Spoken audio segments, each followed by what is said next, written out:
Hello and welcome to the Merl and Locke podcast. I'm Merl, and there is no Locke.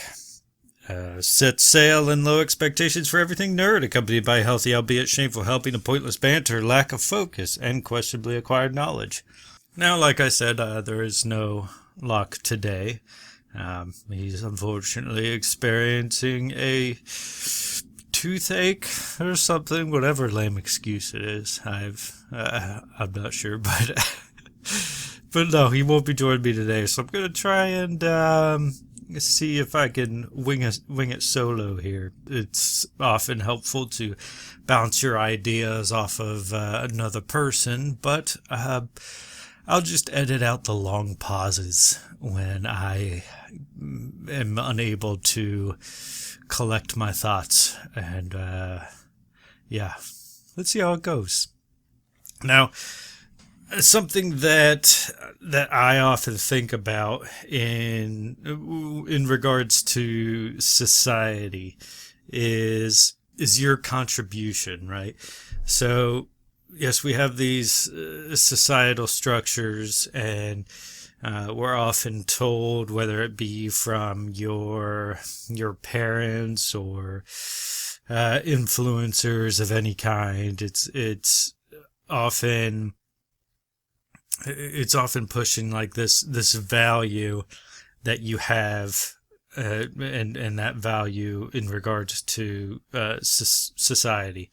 And when I think about it, it's often how you contribute to your own smaller society, right? So we have these bubbles in which we live, and I think about like what you add to that bubble, right? So it could be like just the neighborhood in which you live. If you live in a little tight-knit community, like what do you give to everyone else in the community? What is your value? And it's often something that I stress to my own child, and her having, like, giving herself some kind of value. It's not like meant to be something patronizing in any sense. Is not to say like, oh, you're worthless until you develop a way in which to contribute, right? It's this thing where it like gives you some kind of self-confidence. Yeah, like you develop these skills, right? Where people are hesitant to develop these skills, or develop skills of any kind, because it's people see it as something they have to be like completely passionate about, right? And if they're not passionate about it, they don't want to do it.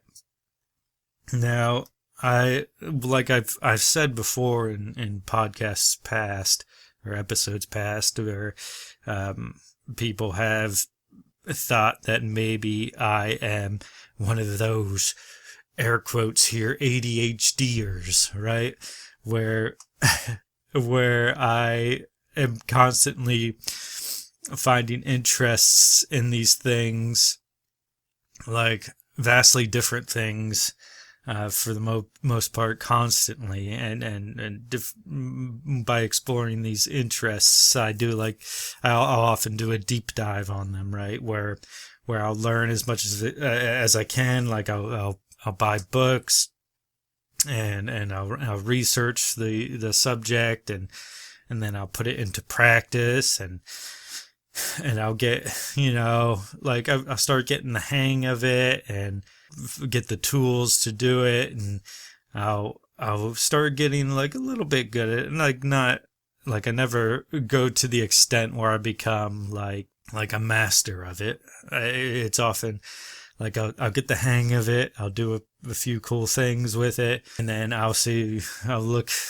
elsewhere and be like, ooh, shiny, and I'll go pursue this other thing.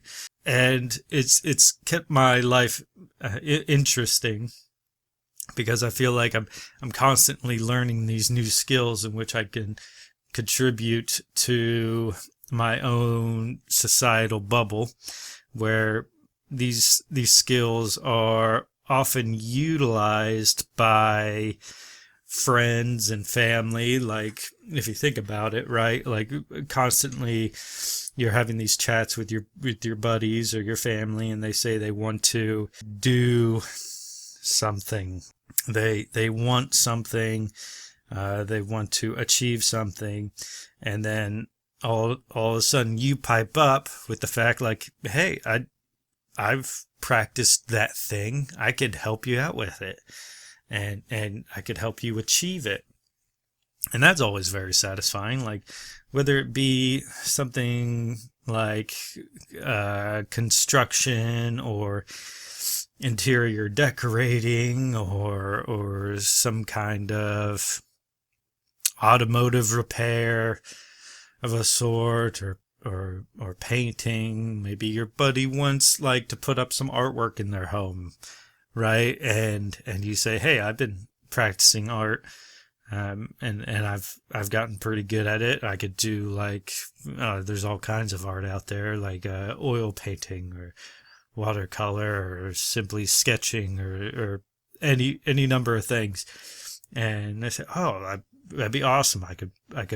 You could paint me up something, and I can hang it up in my home, something of that sort, which is not necessarily something I've had the opportunity to do, which like, no, I've done drawings for friends, right? Like, I've had friends want, a drawing of something, and they pitch me an idea, and then I'll sketch it out.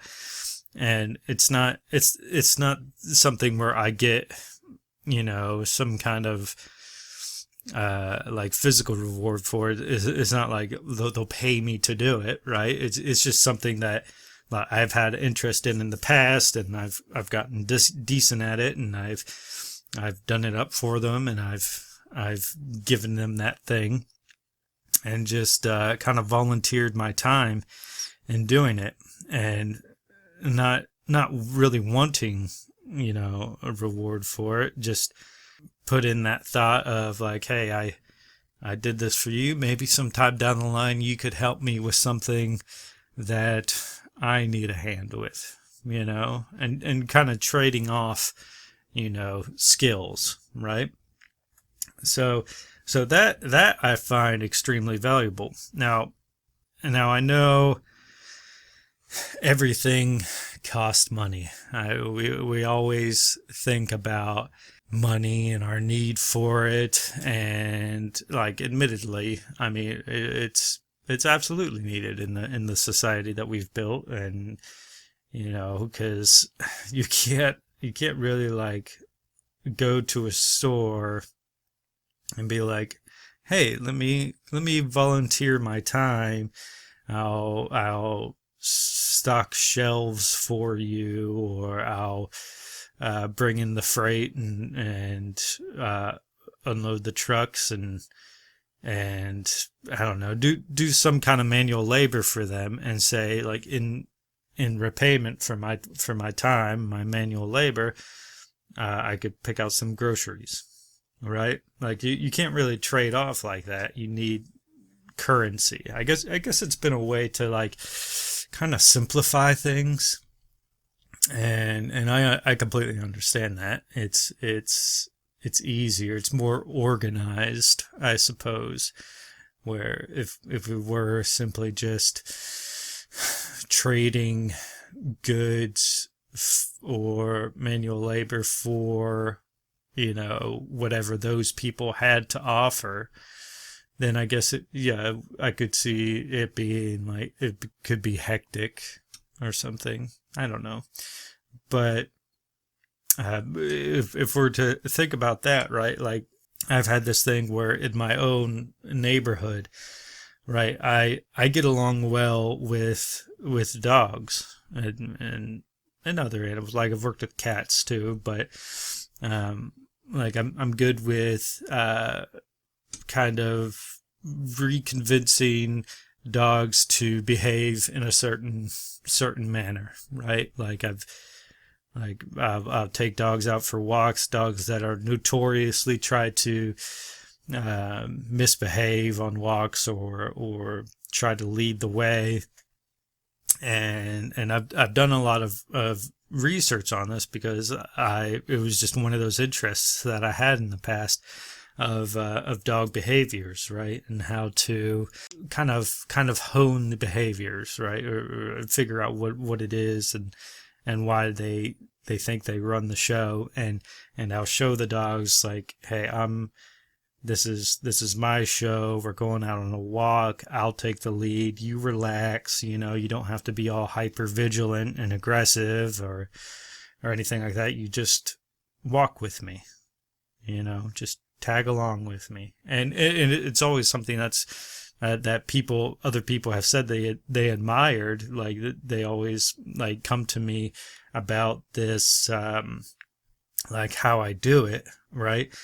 And I express to them like everything I do, all the steps I go through, and helping, with the behavior of dogs. And when they say they're understanding and things like that, I always express to them towards the end. I'm like, now as it's not like, I understand not all people want to do this with their dogs because people, if it's your dog, you wanna spoil it, right? You want to treat it like a member of the family, have their, you want to kind of let them express their quirky personality or whatever it may be. And I totally understand that. Like, I've had dogs in the past. I don't have one anymore, but I've had dogs in the past where, like, I do the same thing. Like, I spoil them and I let them get away with things because, if they live with you constantly, you want them to be a part of the family, and, it's kind of nice, but when we're talking about like unwanted behaviors, yes, there is a particular way in which to treat them, and so they behave, appropriately. And one of the things I like to do is kind of pretend while we're out, right? Like I'll take the lead. I'll go through the motions and show the dog, like, hey, look at me. I'm being hyper vigilant. I'm aware of all the noise and sounds around us, and I look and I acknowledge everything, and I express to the dog that the behavior I want it to have towards that thing. Where, like, if there's a loud noise coming by us, I'll acknowledge it. I'll look at it, but then I won't react negatively towards it. I'll just keep my calm, my cool, and then the dog will look at me and be like, oh, well, he's cool about it, so I mean, there must be nothing to worry about. And yeah, I've always gone through that, and I've gotten a lot of jobs where people in my neighborhood, they'll say, hey, can you take my dog out on a few walks, and help with its behavior issues, and or I've done a lot of dog boarding in the past where I'll just, keep the dog at my house while they're off on vacation or anything like that, or if they just go out for a day trip, whatever it may be. And I've taken a lot care of a lot of dogs, and people have been extremely happy with what I've done. And it's a skill that I've developed that I'm able to contribute to my societal bubble in which I live. Now, it's not always payment with money, and that's what I'm trying to get out here. I've had people that would hook me up with food, right? Where they would, cook me a few dinners or something in repayment for my services to them, which I know how to cook, but having someone else cook for you so you don't have to put in that time to cook for yourself, that's really nice. Like, I enjoy that. It saves a lot of time, and it almost equals out the amount of time that I spent, working with their dog. And they're able to give that time back by cooking me these nice meals and giving to me. I've had another person who he's a craftsman of, I think it's called like a bowyer. where a person that crafts bows, right?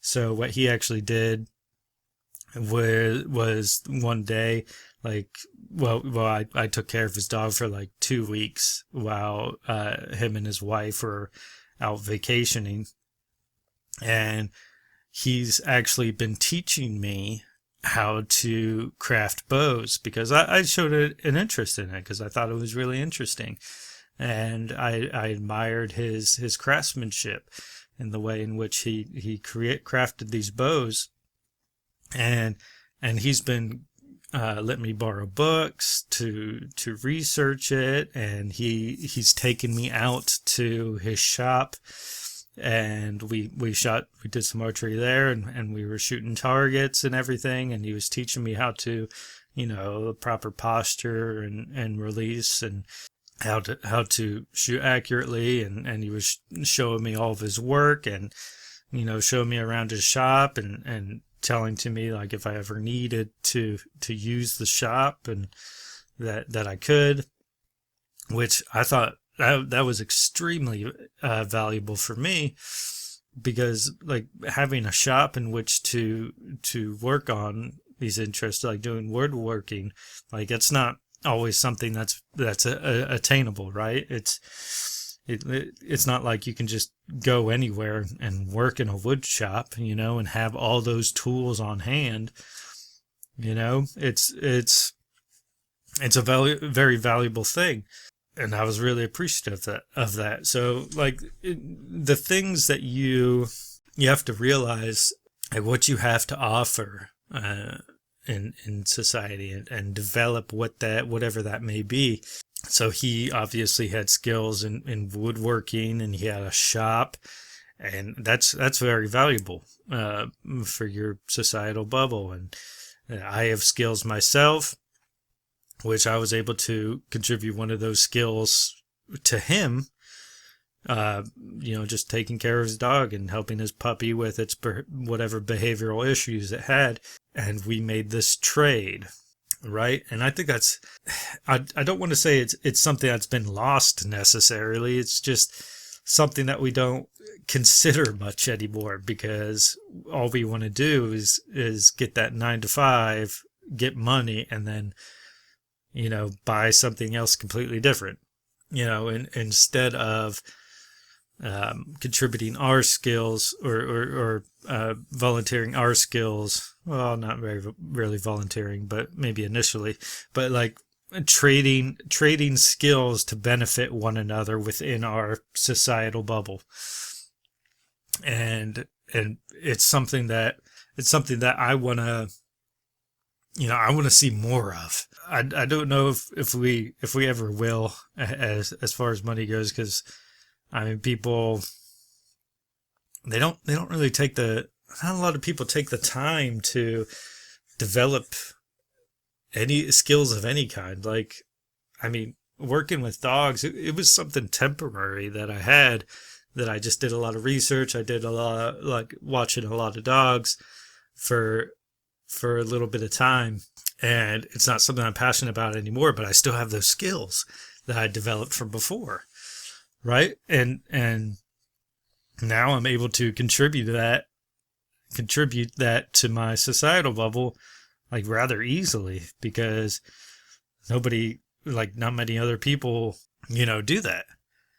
And it's become this valuable thing where it was just like a few months that I had worked on it, and now it's something that's very valuable to so many other people in my societal bubble, and it's been a great boon to me.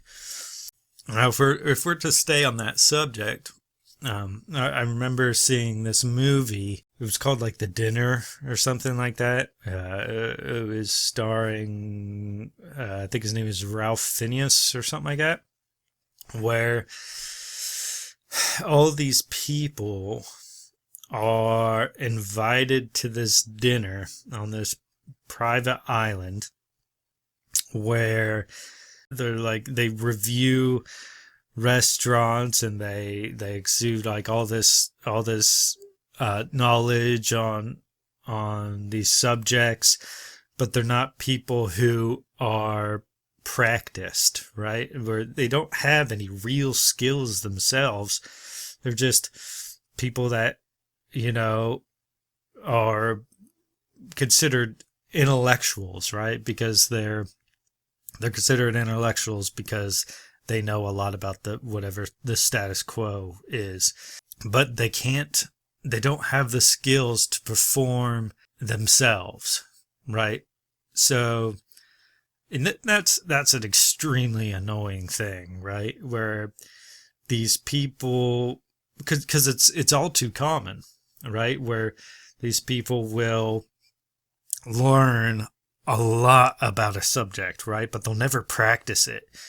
So they'll speak to and patronize and belittle people for like poor craftsmanship because they know what good craftsmanship looks like.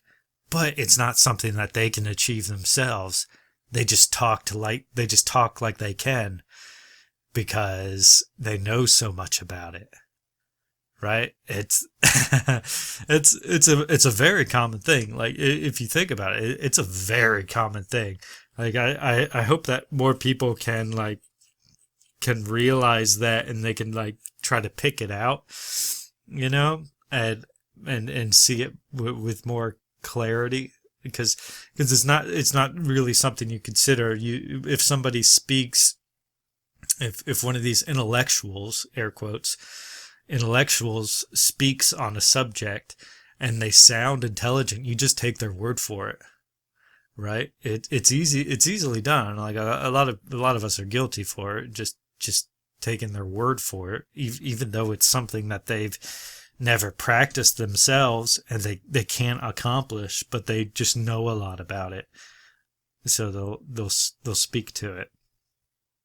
And and I won't spoil the movie for you, but there is a bit in which the main chef, he calls a guy out because the guy is an intellectual, and he starts acting all pompous and what have you, and speaking to like certain methods used in cooking, because he's knowledgeable about all these things, and he's like picking out notes and whatnot, and admiring the work, or like speaking up about the different methods that are utilized in the kitchen. And then the chef finally tells him, like, I want you to come up here and cook something, right? And he just completely blunders it, right? And because he's so knowledgeable, but he doesn't know how to put it into practice. And the chef pretty much calls him out on his bullcrap. And that was such a funny scene. I won't say what happened after that, but it was kind of eye-opening in a sense, where I'm like, man, I wonder where else in the world I could apply this knowledge, of calling people on their crap, where these intellectuals that we revere so much just because they speak good, and it's so lame. But in rather than admiring, actual craftsmen. But all in all, I would just love to see, more people develop different skills, various skills, in ways that they can contribute to their societal bubble. Not society as a whole. You don't have to contribute to the entire world.